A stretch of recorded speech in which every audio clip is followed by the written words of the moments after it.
Captain Marcus Whitfield had seen war. He had seen men die at Shiloh, watched them bleed out in the mud at Vicksburg, stepped over bodies so thick at Antietam that you could cross the field without touching grass. But nothing had prepared him for what his fingers touched on that October morning in Missouri. The leather of the saddle was warm from the horse's body heat. That was normal. The stitching was rough under his fingertips. That was expected. But the braided material woven through the reins, it was soft, too soft. And that's when Captain Whitfield's mind finally caught up with what his fingers already knew. October 26th, 1864. The morning mist hung low over the Missouri countryside near Albany. Union scouts had spotted a column of riders moving through the timber, maybe 30 men, led by someone on a coal-black horse. Major Samuel Cox had set the ambush perfectly. 150 Union cavalry hidden in the brush along the road, rifles loaded, pistols cocked, every man knowing exactly who they were waiting for. Bloody Bill Anderson, the most feared guerrilla in Missouri. The man with 53 scalps on his saddle, the one who had turned Centralia into a slaughterhouse just 5 weeks earlier, the one who had made the Union Army look like fools. Today, that ended. But to understand what Captain Whitfield found on that saddle, to understand why he vomited, why he shot the horse, why he never spoke of that day again, we have to go back. Back to a building in Kansas City. Back to a 14-year-old girl named Josephine. Back to the moment William Anderson stopped being a man and became something else entirely. The year was 1863. Bill Anderson was 23 years old. He had a mother who loved him, a father who had taught him to farm, and 3 sisters who thought he could do no wrong. The youngest was Josephine. Everyone called her Josie. She was 14. Blonde hair that caught the sunlight, a laugh that could fill a room, a smile that made Bill forget about the war raging all around them. Bill would later tell his men that Josie was the only thing in his life that was still clean, still pure, still worth protecting. He was wrong, because the Union Army had already decided that the Anderson family was guilty. Guilty of what? Of living in Missouri. General Thomas Ewing issued Order Number 11 in August of 1863. The order was simple, brutal, effective. Every family in 4 Missouri counties suspected of supporting Confederate guerrillas would be forced from their homes. Their farms would be burned. Their livestock would be seized. They would be given 15 days to leave or face arrest. 20,000 people were displaced. 20,000 men, women, children, the elderly, the sick, all of them forced onto the roads of Missouri with nothing but what they could carry. Farms that had taken generations to build were burned to the ground in hours.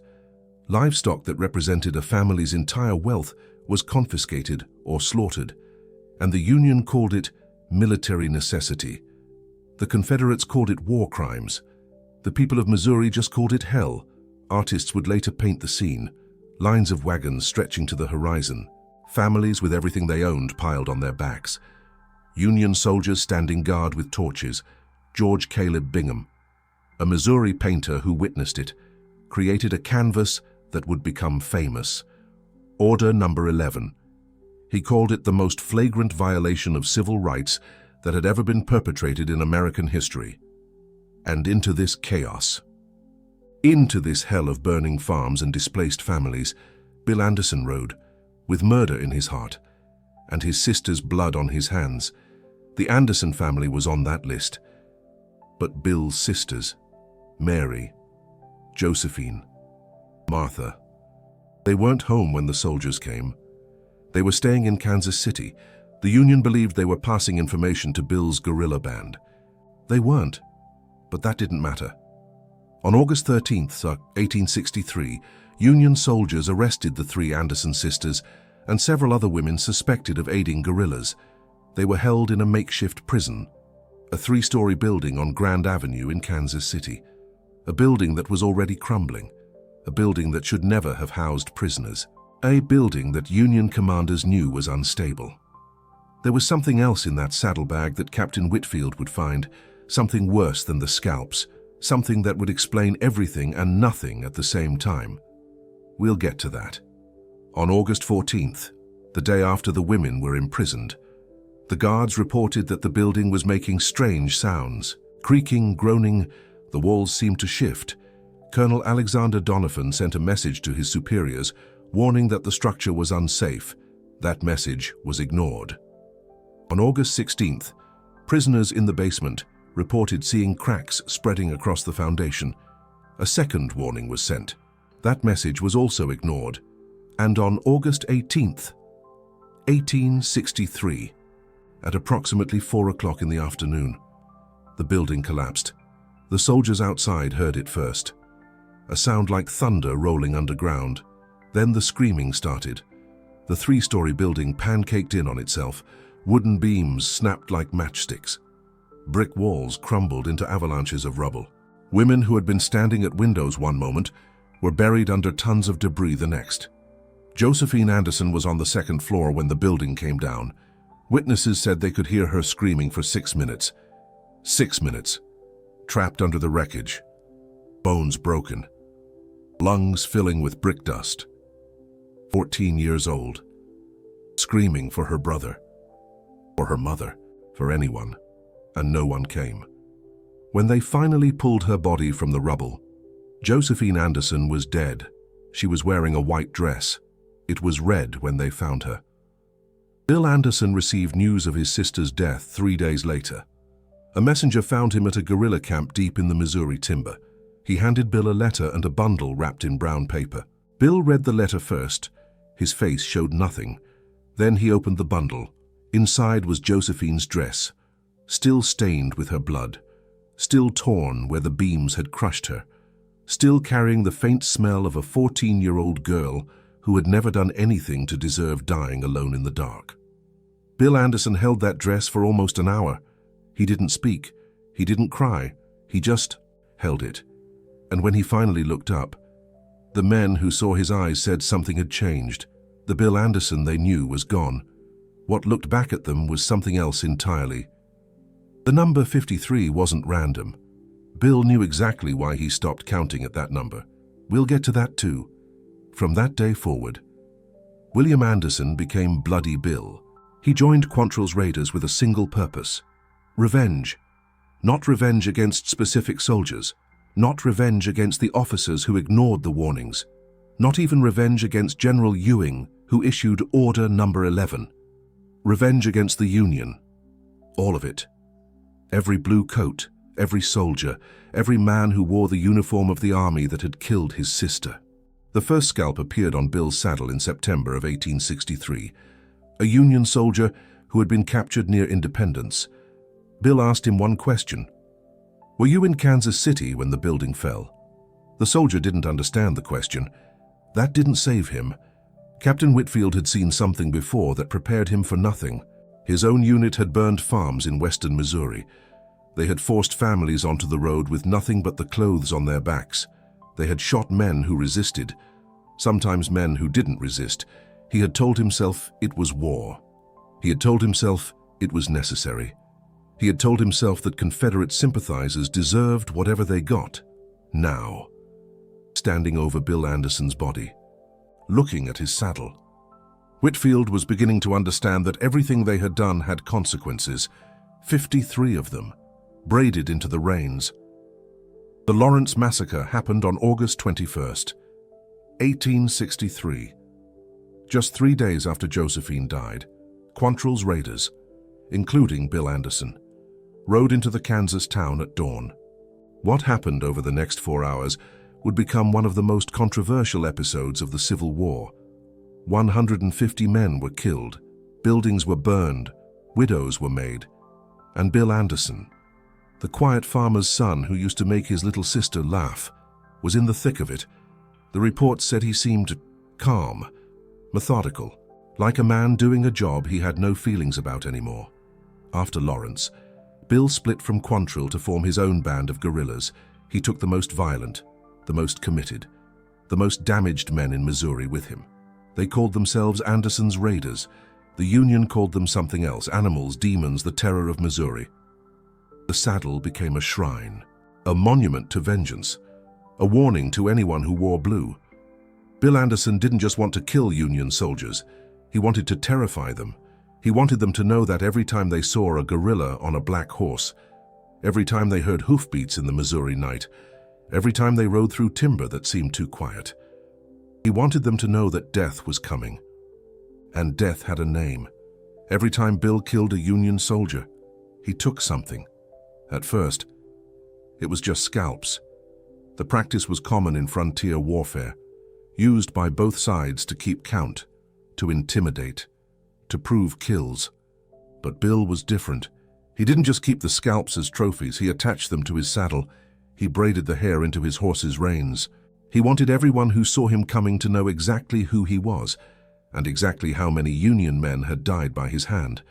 By October of 1864, the count had reached 53 scalps, 53 men, 53 answers for Josephine.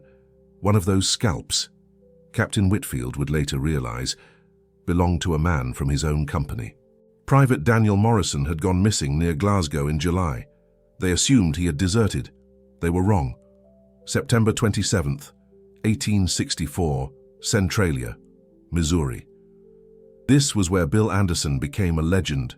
The town was small, just a railroad stop really. A handful of buildings clustered around the North Missouri Railroad tracks. On any normal day, the population was maybe 200 people. But September 27th wasn't a normal day. Bill Anderson had received intelligence that a Union payroll train was coming through, $30,000 in gold, enough to fund his guerrilla operations for months.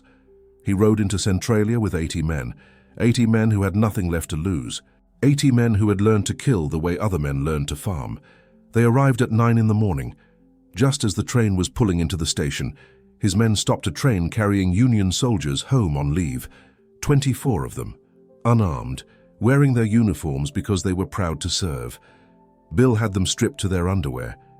He had them lined up in front of the train platform, and then he gave them 10 seconds to pray. What happened next made Centralia famous and made Bill Anderson the most wanted man in Missouri.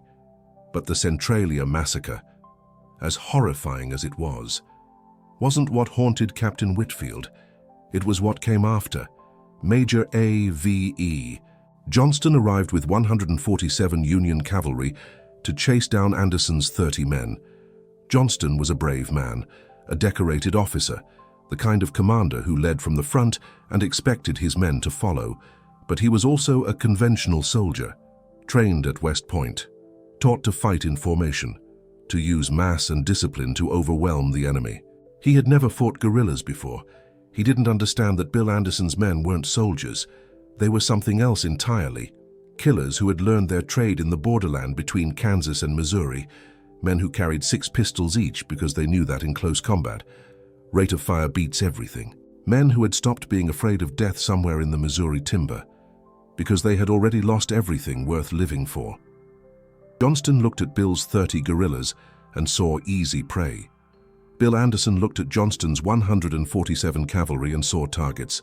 Johnston was confident. He had numbers, he had training. He had the righteous fury of men who had just seen their comrades executed. He ordered a charge. It was the last order he ever gave. Bill Anderson's guerrillas were equipped with multiple revolvers, some carrying as many as 8 pistols each. They could fire over 40 rounds before needing to reload. The Union cavalry, charging in a straight line with single-shot rifles, never had a chance. In less than 15 minutes, 123 Union soldiers were dead. Major Johnston was among them. They found his body later, shot through the head, his sword still in his hand. He had tried to rally his men. He had tried to form a line. He had tried everything his training had taught him. None of it mattered. Bill Anderson's guerrillas moved through the Union cavalry like wolves through sheep. They fired from horseback with deadly accuracy, emptying one pistol and drawing another, never slowing, never stopping, never giving the Union soldiers time to reload their single-shot rifles. The battle, if you could call it that, became a rout. Then the rout became a massacre. Union soldiers threw down their weapons and tried to surrender. Bill Anderson didn't accept surrenders, not anymore, not since Josephine, the survivors. Those few who escaped would later testify that Anderson moved through the battlefield like death itself. His horse never stopped, his pistols never emptied, his face never changed expression, and when it was over, when the screaming stopped, when the only sounds were the moaning of the dying and the buzzing of flies already gathering, Bill Anderson rode among the bodies, counting. One gorilla they captured that day, the day Bill died, would become more famous than Bill himself, a young man of 17 with cold blue eyes and a wound in his chest. His name was Jesse James, but we'll get to him later. Captain Whitfield walked toward Bill Anderson's horse. The animal stood motionless near its rider's body, the coal-black stallion that had carried the terror of Missouri through dozens of battles, through countless ambushes, through fields of Union dead. The horse was magnificent, even covered in trail dust, even standing beside the corpse of its master. The animal had a presence that made hardened soldiers step back. 16 hands tall, barrel chest, legs like iron columns. They called him Satan. Bill Anderson had stolen him from a Union colonel at the Battle of Westport, riding him through a wall of gunfire to escape, and the horse hadn't even flinched. After that, the legend grew. Union soldiers swore that Satan could outrun any horse in Missouri, that he could sense ambushes before they happened, that his eyes glowed red at night. None of that was true, probably, but standing there, watching those dark eyes track his every movement, Captain Whitfield understood why men believed it. There was something in that horse, something that knew. The horse seemed to know that something had changed. Bill Anderson lay face down in the Missouri dirt, 2 bullets in his head, 2 more in his chest. His pistols were still in his hands, still warm. He had been 24 years old, the same age his sister would have been if she had lived. The captain approached the saddle. He had heard the stories. Everyone had. The scalps, the human hair, the trophies of a madman. But stories were different from reality. Stories were told around campfires, exaggerated, embellished, turned into the kind of horror that couldn't possibly be true. Whitfield reached out his hand. His fingers touched the leather. Normal. His palm brushed across the seat. Normal. And then his fingers found the reins. The human hair was soft. That's what got him. It shouldn't have been soft, it should have been stiff, dried out, dead. But it was soft, different textures, different colors, blonde, brown, gray, black, woven together like some nightmare rope. And as his fingers moved along the braid, he felt something else. Bumps, small, hard, irregular bumps attached at intervals along the saddle. He looked down, and he saw them. 53 scalps. Some were old, dried to leather, almost unrecognizable as human. Some were newer, the skin still holding color, the hair still carrying the smell of death. And some were small, too small to have come from soldiers. Captain Whitfield felt his stomach heave. He turned away from the saddle. He made it 3 steps before he vomited. The captain noticed something about the scalps that no one else did. Some of them had long hair, woman's hair, and one near the front of the saddle, was gray, old gray, grandmother gray. Union soldiers had killed civilians too, women, children, the elderly. Bill Anderson hadn't just been taking revenge for his sister. He had been taking revenge for all of them.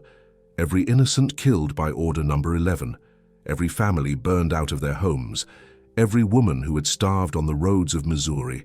53 answers, and suddenly, Captain Whitfield wasn't sure who the monsters were anymore. Private Thomas Reed was the one who found the saddlebag. He was 19 years old, from Ohio. The kind of boy who had enlisted because he believed in the Union and wanted to help end slavery. He had never seen anything like this war. "Reed," the captain said, his voice hollow. "Bring me that saddlebag." The private approached the horse carefully. The animal's eyes followed him, dark, knowing, patient. Reed unstrapped the leather bag and carried it to his captain. Whitfield opened it with hands that wouldn't stop shaking. Inside the saddlebag, there were 3 items.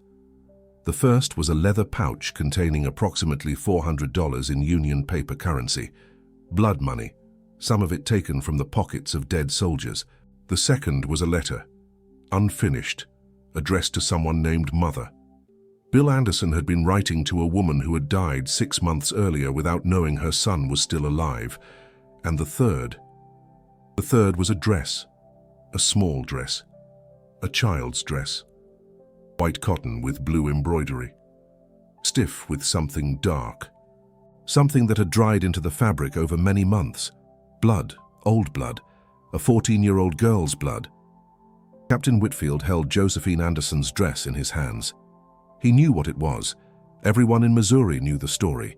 The building collapse, the screaming, the Union's refusal to help. Bill Anderson had carried his dead sister's dress for 18 months, through every battle, through every ambush, through every execution. This was why he had become Bloody Bill. Not because he was born evil, not because he enjoyed killing, because his 14-year-old sister had screamed for 6 minutes under a collapsed building, and the Union Army had done nothing. And in that moment, Captain Marcus Whitfield understood something that would haunt him for the rest of his life. Bill Anderson wasn't a monster. He was a mirror, a reflection of what the Union Army had created through its own brutality. Every scalp on that saddle, every braided strand of human hair, every answer for Josephine. It all started with a building that should never have been used as a prison, with warnings that should never have been ignored, with a 14-year-old girl who should never have been there in the first place. The captain stood for a long time. The other soldiers waited, uncertain, watching their commanding officer hold a child's bloody dress while tears ran down his face. Sergeant O'Brien finally approached. "Sir?" Whitfield looked up. His eyes were empty. "Shoot the horse, sir?" "I said shoot the horse. I don't want any living thing carrying this. He couldn't finish the sentence. Sergeant O'Brien didn't argue. The single gunshot echoed across the Missouri landscape. The coal-black horse fell beside its master. And Captain Whitfield, decorated Union officer, veteran of a dozen battles, walked into the woods and didn't come back for almost an hour. When he returned, his face showed nothing. He never spoke of that day again. But the story of that saddle, and what it meant, didn't end with Captain Whitfield's silence. Because the question everyone should have been asking wasn't why Bill Anderson became a monster. The question was, who created him? Let me take you back further, before Josephine, before the scalps, before Bloody Bill, to a time when William Anderson was just a boy, growing up on a farm near Council Grove, Kansas Territory. His father was Arthur Anderson, a farmer who believed in hard work and keeping your head down. His mother Martha was known throughout the county for her apple pies and her kindness to strangers. Bill was the second oldest of 8 children. 8. In family photos from that time, if you can find them, Bill looks like every other frontier boy. Serious eyes, work-hardened hands, the face of someone who expected nothing from life except what he could build with his own labor. There was no darkness in those eyes, not yet. The Anderson family moved to Missouri in 1857. Bill was 17. Missouri in those years was a powder keg waiting to explode.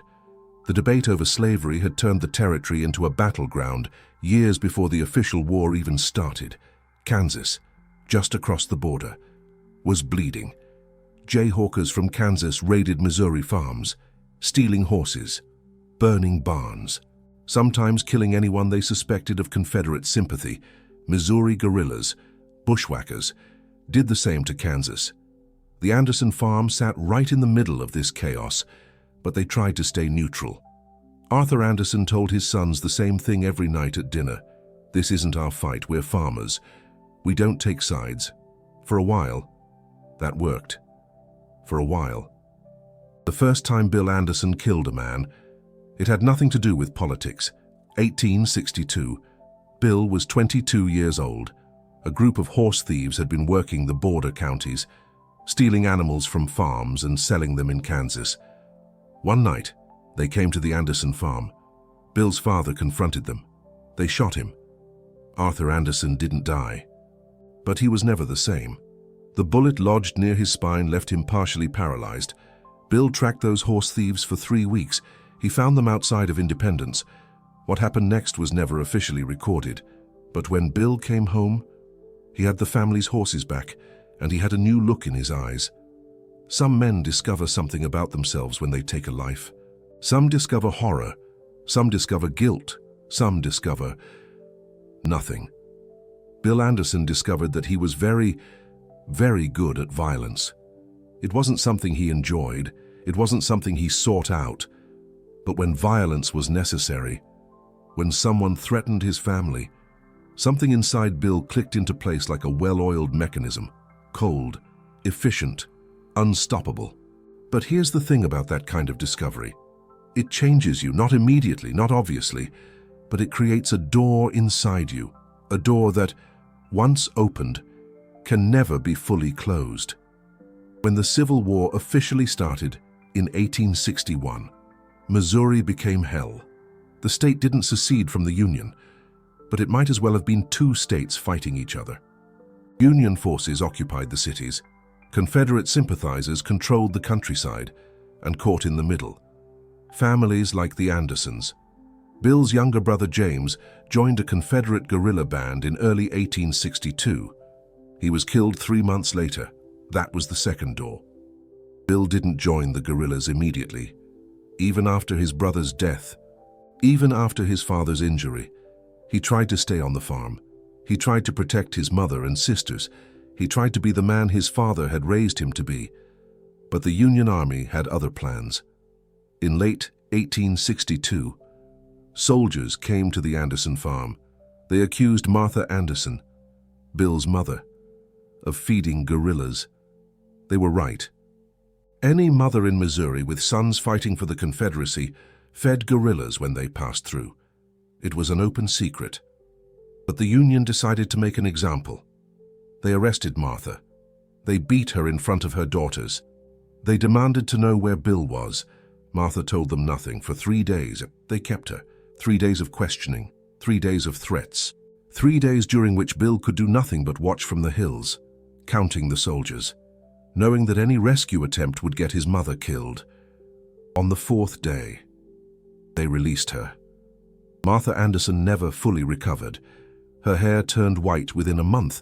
She died 6 months later. Bill was at her bedside when she passed. Her last words to him were, "Don't become what they want you to become." He was holding her hand when she said it. He was holding her hand when she died. And he was holding her hand when he made a promise to himself, to God, to whatever dark thing had taken root in his soul, that he would make them pay, all of them, every single one. That was the third door. After that, there was only one thing left that kept Bill Anderson from becoming the monster the Union feared. Josephine, his little sister, 14 years old, the only good thing left in his life. And on August 18th, 1863, the Union took her too. Now do you understand? Now do you see what Captain Whitfield saw when he held that bloody dress? Bill Anderson wasn't born Bloody Bill. He was made by a horse thief's bullet that crippled his father, made by the war that killed his brother, made by the soldiers who beat his mother, made by the building that crushed his sister, made by a Union army that took everything from him, and then acted surprised when he became exactly what they created. The number 53. I promised I would explain. Bill Anderson kept count of his scalps because he was counting something specific. 53. The number of days between when Josephine was arrested and when Bill learned she was dead. 53 days of hoping. 53 days of praying. 53 days of believing that somehow she might survive. For each of those days, Bill took a life. One for each day of false hope. One for each day the Union let him believe his sister might be saved. One for each day he could have been there, could have rescued her, could have done something, if he had only known. 53 scalps, 53 answers, 53 days of hell, repaid in kind. Captain Whitfield stood alone in the Missouri woods. The gunshot that killed the horse still echoed in his ears. In his hand, he still held the dress. He couldn't put it down, couldn't let go, because somewhere in his soul, Marcus Whitfield was beginning to understand something terrible. He had been at Kansas City. He had been there when Order Number 11 was issued. He had been one of the officers who approved using that building as a prison. He had seen the cracks in the foundation. He had heard the warnings, and he had said nothing. Captain Whitfield looked at the dress in his hands. 14 years old. That's how old Josephine was. That's how old his own daughter was, waiting for him back in Ohio, writing him letters about school and friends and the cat she had found in the barn, trusting that her father was a good man fighting a good war. What would she think if she knew? What would she think if she knew that her father, decorated Union officer, defender of the Union, had helped create the monster whose body lay 20 feet away? The tears came then. Not for Bill Anderson, not for the 53 men who had died, but for Josephine, for a 14-year-old girl who had been in the wrong place at the wrong time, for a child who had screamed for 6 minutes while the building crushed her, for the sister that Bill Anderson had carried in his saddlebag for 18 months, for all the innocents, on both sides, who had been destroyed by a war that should never have been fought this way. When Whitfield emerged from the woods, his face was stone. He walked to where his sergeant waited. "Burn the saddle." "Sir?" "You heard me. Burn it. The scalps. The reins. All of it. I don't want anyone making a trophy of this. But sir, headquarters will want. I don't care what headquarters wants. I'm ordering you to burn it." Sergeant O'Brien hesitated. Then he nodded. "Yes, sir." The fire took everything. The leather, the scalps, the braided human hair. 53 answers. Reduced to ash. Captain Whitfield watched it burn until there was nothing left but embers. Then he looked at the dress still in his hands. He couldn't burn that. He didn't know why. Maybe because destroying it would be like killing Josephine a second time. Maybe because it was evidence of something that should never be forgotten. Maybe because he needed to carry something too. His own answer for what he had helped create. Whitfield kept the dress. He carried it for the rest of the war. He never told anyone. He never showed anyone. But it was there. In his own saddlebag, his own reminder of what men become when you take everything from them. But the war wasn't over, and neither was the story of bloody Bill Anderson. Bill's body lay in the Missouri dirt for hours before anyone decided what to do with it. The Union soldiers stood around it like men at a zoo, staring at the corpse of a creature they had only heard about in stories. "So this is him?" Private Reed kicked at Bill's boot. "Doesn't look like much." Sergeant O'Brien spat on the ground. "He looked like plenty when he was a live boy. Saw him at Centralia. 147 of our boys he killed that day. This thing moved through them like death itself." Reed looked down at Bill Anderson's face, 24 years old. He looked younger in death. The rage that had twisted his features in life was gone. The cold eyes that had watched men die without blinking were closed now. He looked peaceful, almost, if you didn't count the 2 bullet holes in his head. Major Samuel Cox, the man who had planned the ambush, approached the body. He stood over Bill Anderson for a long moment. Then he drew his knife. "Sir." Sergeant O'Brien stepped forward, his trigger finger. Cox's voice was flat. "Headquarters wants proof, the finger that killed all those men, and with that." Major Cox knelt beside the body of Missouri's most feared guerrilla and began cutting. The sound of it was worse than anything Private Reed had heard in battle. The wet snap of bone, the tearing of sinew, the pop as the finger finally separated. Reed turned away. He had enlisted to free slaves and save the Union. He hadn't enlisted for this. But Cox wasn't finished. When he stood, he was holding something else besides the finger. Anderson's pistols. 4 Colt Navy revolvers. The guns that had killed more Union soldiers than any artillery piece in Missouri. "These go to Washington. Let them see what a guerrilla carries." He handed the pistols to a lieutenant. "And the body. Display it, sir." "You heard me. I want every Confederate sympathizer in Missouri to see what happens to men like Bill Anderson. 3 days. Put him on display for 3 days. Let them come and look." They propped Bill Anderson's body against a wall in the town of Richmond. His arms were stretched out, crucified in death, as he had crucified so many Union soldiers in life. His face was left uncovered, eyes open, staring at nothing, and around his neck. They hung a sign, "Bloody Bill Anderson killed in battle. October 26, 1864. They came from miles around. Union families came to spit on him. Confederate sympathizers came to weep, and some came just to see if the monster was real. Old women who had lost sons at Centralia walked up and stabbed the corpse with knitting needles. Children were lifted up by their fathers to see the face of the man their nightmares were made of, and through it all, Bill Anderson's dead eyes stared at nothing, seeing nothing, feeling nothing. The war had finally ended for him. But here's what most people don't know about those 3 days. A young woman came on the second day. She arrived on horseback, alone, wearing black. The Union guard stopped her. "Who are you?" She didn't answer. "Miss, this area is restricted. State your business." The woman dismounted. She walked toward the body. "Miss." The sergeant stepped in front of her.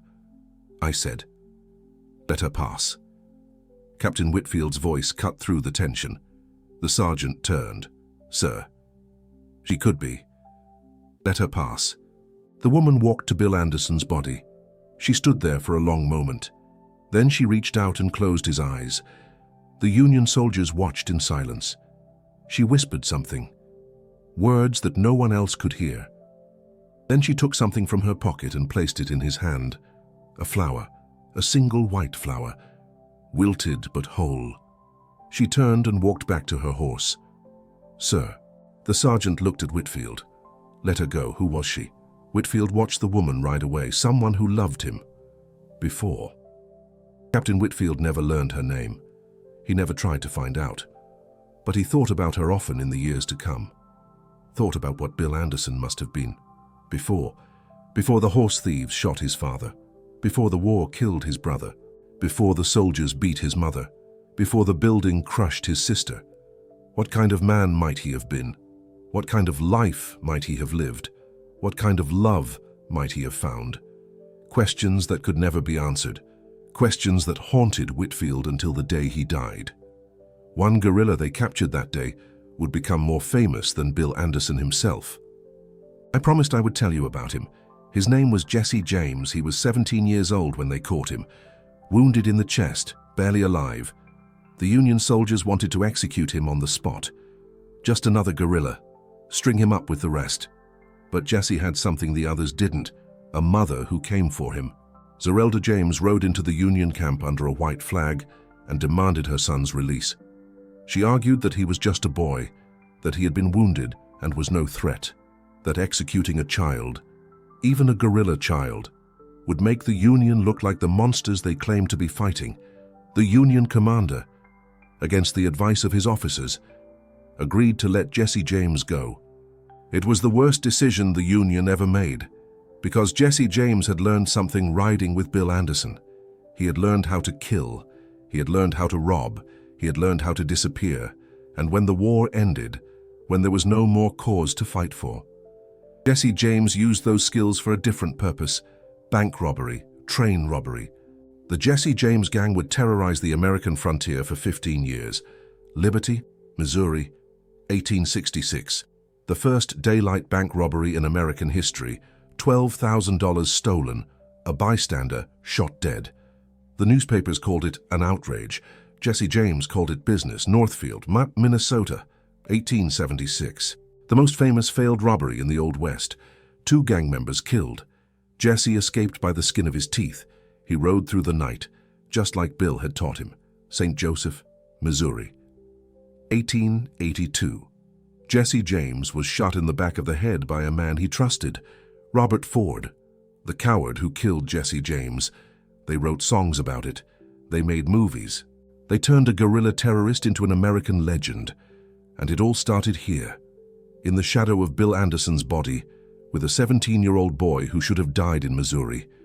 Jesse James learned everything he knew from Bloody Bill: how to ride, how to shoot, how to kill without hesitation, how to disappear into the Missouri timber like a ghost. Bill Anderson died at 24. Jesse James used what he learned to live another 18 years. Both of them became legends. Both of them were created by the same war. Both of them answered for sins they didn't start. The war ended 6 months after Bill Anderson's death. General Lee surrendered at Appomattox in April of 1865. The Union was preserved. slavery was ended. And the great experiment of American democracy survived, but in Missouri, in the burned-out farms and empty towns, in the graves that dotted every hillside, the war never really ended. The hatred was too deep. The wounds were too fresh. The memories were too terrible. Captain Marcus Whitfield mustered out of the army in May of 1865. He returned to Ohio, to his wife, to his daughter, to a farm that had been waiting for him through 4 years of war. He never spoke of what he had seen, not the battles, not the ambush, not the saddle, not the dress, but his wife knew something was different. The man who came home from Missouri wasn't the man who had left for war. Something had been removed. Some essential part of Marcus Whitfield had been left behind in the Missouri timber, standing over a corpse, holding a child's bloody dress. Whitfield lived for another 32 years. He farmed his land. He raised his daughter. He watched his grandchildren grow, and every night, every single night, he dreamed of 53 scalps, of soft human hair braided into leather, of a white dress stained red, of a 14-year-old girl screaming for 6 minutes while a building crushed her. He kept the dress, hidden in a trunk in his attic. His wife found it once, years later, tucked beneath old uniforms and forgotten letters. "Marcus, whose dress is this?" Whitfield's face went pale. He took the dress from her hands gently, like it was made of glass. "Someone who died." His voice was barely a whisper. "Someone who should have lived." He never explained further. His wife never asked again. Some questions were better left unanswered. In 1906, 42 years after the ambush at Albany, Captain Marcus Whitfield died in his sleep. He was 76 years old. His family found him peaceful, almost smiling. But when they cleaned out his belongings, they found something strange in the attic trunk: a child's dress, white cotton with blue embroidery, stained with something dark that had faded over the decades but never quite disappeared. And a note, written in Whitfield's shaking handwriting. "Josephine Anderson, 14 years old, August 18th, 1863. She screamed for 6 minutes. We could have saved her, we didn't. May God forgive us, I never could." The dress was buried with Whitfield. His family didn't understand why he wanted that. They never would. But somehow, it seemed right. The last remnant of Josephine Anderson, carried by a Union captain for 42 years, finally laid to rest. If you're still watching, if you've made it this far. You might be wondering why I told you this story. It's not because Bill Anderson was a hero. He wasn't. He was a killer, a scalper, a man who executed unarmed prisoners and felt nothing. It's not because the Union was evil. They weren't. They were fighting to preserve the nation and end slavery. Noble causes that history has rightly honored. I told you this story because the truth is more complicated than either side wants to admit. Bill Anderson was a monster, but he was also a victim, a man who lost his father to violence, his brother to war, his mother to grief, his sister to negligence, a man who had everything taken from him until there was nothing left but rage. The Union didn't create Bloody Bill Anderson on purpose, but they created him. Every ignored warning about that building, every family burned out by Order Number 11, every civilian caught in a war they never asked for, all of it added up, and the result was 53 scalps on a saddle. History likes clean villains and clear heroes. Missouri in 1864 had neither.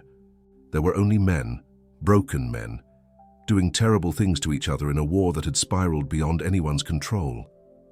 Captain Whitfield understood that when he held Josephine's dress. He understood that he was looking at a mirror, that every scalp on that saddle was an answer to a question the Union had asked first. What happens when you take everything from a man? Now he knew. Now we all know. You've just witnessed one of the darkest chapters of American history. Stories like this, the ones they don't teach in school. Take time to research and tell properly. When you click Super Thanks, you're not just supporting a channel, you're saying, this history matters. Every contribution helps us uncover more forgotten stories, more uncomfortable truths, more lessons that we've spent too long ignoring. Bill Anderson died at 24. Josephine Anderson died at 14. Captain Whitfield lived to 76, but carried them both until the end. 3 lives, twisted together by a war that nobody won. I want to leave you with one final thought. The dress that Whitfield kept, the one he was buried with. Nobody knows what happened to it. Some historians believe it was real, others believe it was something Whitfield invented, a symbol of guilt that he carried until his death. But here's what I believe. I believe that Marcus Whitfield looked at that saddle on October 26, 1864, and saw something that changed him forever. I believe he understood, maybe for the first time, that there are no clean hands in war. I believe he spent 42 years trying to make peace with a 14-year-old girl he never met, and a monster he helped create. And I believe, somewhere, somehow, he found it. Did Bill Anderson deserve to die? Yes. Did Josephine Anderson deserve to die? No. Did the 53 men on that saddle deserve to die? Some did, some didn't. And that's the horror of it. That's what Captain Whitfield saw when he touched those reins. Not just scalps, not just hair, but consequences. Inevitable. Terrible. Consequences of a war fought without mercy, without limits, without any thought for what comes after. Missouri recovered. Eventually, the farms were rebuilt, the families returned, the wounds, slowly, began to heal. But the memory of Bloody Bill Anderson never quite faded, even today, 160 years later. You can visit the spot where he fell. There's a marker there now, a simple stone that tells you who died and when. It doesn't mention the scalps, it doesn't mention Josephine. It doesn't mention Captain Whitfield or the dress or the horse he shot because he couldn't bear to let it live. History has smoothed the edges, made it clean, made it safe. But the truth was never clean. The truth was 53 scalps braided into leather. The truth was a captain vomiting in the Missouri dirt. The truth was a 14-year-old girl screaming for 6 minutes while a building crushed her. The truth was monsters and the men who made them. If you've learned something today, something that changed how you think about war, about revenge, about consequences, leave a comment below. Not to tell me what you think of Bill Anderson, but to tell me what you think of Captain Whitfield, the man who burned the saddle, the man who kept the dress, the man who spent 42 years asking himself a question that had no good answer. Who was the real monster? The man who collected 53 scalps? Or the army that gave him a reason to start counting? History doesn't answer questions like that. History just tells us what happened. What it means, that's up to us. There's an old saying in Missouri, you reap what you sow. The Union sowed Order No. 11. They reaped Bloody Bill Anderson. Bill Anderson sowed 53 scalps. He reaped 2 bullets to the head. Captain Whitfield sowed silence. He reaped 42 years of nightmares. None of them got what they wanted. All of them got what they deserved. And somewhere in between, in the space between vengeance and justice, between monster and victim, between the saddle and the dress, there's a lesson, if we're brave enough to learn it. The Missouri sun set on October 26, 1864. The most feared guerrilla in the state lay dead in the dirt. His horse lay beside him, shot by a captain who couldn't bear the weight of what that saddle carried. And somewhere in the woods, a Union officer held a child's dress and wept, not for the monster, for the girl who created him, for the war that killed them both, for the truth that nobody wanted to hear. That evil doesn't appear from nowhere, that monsters are made, not born. That 53 scalps, 53 answers, 53 days of false hope. All of it started with a building that should never have fallen, and a 14-year-old girl who should never have been inside. Thank you for watching. Subscribe if you want more stories like this, stories that don't flinch from the darkness, stories that show you war as it really was, not clean, not heroic, just human, terribly, and inevitably human. Until next time.